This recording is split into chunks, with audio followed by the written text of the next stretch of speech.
பக்கவாதத்துக்கு பிறகு டைம் இருக்குன்னு நினைச்சா அதுதான் பெரிய தவறு. பல பேர் என்ன சொல்றாங்கன்னா, கொஞ்ச நாள் நம்ம வெயிட் பண்ணிட்டு அப்புறமா நாம பிசியோதெரப்பி ட்ரீட்மெண்ட் பண்ணலாம். ஆனா அந்த டிலே தான் பார்த்தீங்கன்னா பெரிய தவறு. ஏன்னா பக்கவாதம் வந்துச்சுன்னா முதல்ல ஒரு 3 to 6 மாதம் தான் ரொம்ப இம்பார்ட்டன்ட். அதில் ஒரு 3 மாதம் தான் கோல்டன் பீரியட் சொல்லுவோம். நம்மளோட மசில் வந்து ஸ்ட்ரென்த் அண்ட் இம்ப்ரூவ்மெண்ட் ஃபாஸ்ட்டாக ஆகும். கைகள் அசைவு நல்லா ஃபாஸ்ட்டாக வரும். நம்ம நிற்க நடக்க வந்து மூமெண்ட்ஸ் நல்லா வரும். நாங்கள் மெடிசின் எதுவும் கொடுக்க மாட்டோம், சர்ஜரி எதுவும் இல்லை. பியூர் ஃபிசியோதெரப்பி அண்ட் ரீஹாபிலிட்டேஷன் மட்டும்தான்.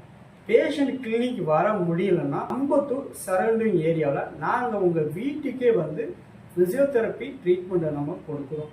ப்ராப்பராக அசஸ் பண்ணி பேஷண்ட் கண்டிஷனுக்கு சரியான எக்ஸசைஸ் அண்ட் ட்ரீட்மெண்ட் பிளானை நம்ம கொடுப்போம். நம்ம வீட்டில் உள்ளவங்களுக்கு என்ன செய்வோம், உங்களுக்கு நீங்கள் என்ன பண்ணணும் அப்படின்னு உங்களுக்கு நாங்கள் சொல்லிக் கொடுப்போம். நம்ம இந்த சர்வீஸை ஒரு 11 வருஷமாக நம்ம பண்ணிட்டோம். நான் doctor Annavimuthu, physiotherapist, AB physio health care, Ambattur, Chennai. உங்கள் வீட்டில் யாராவது பக்கவாதத்தால் பாதிக்கப்பட்டு இருந்தாங்கன்னா இப்போவே கால் பண்ணுங்க.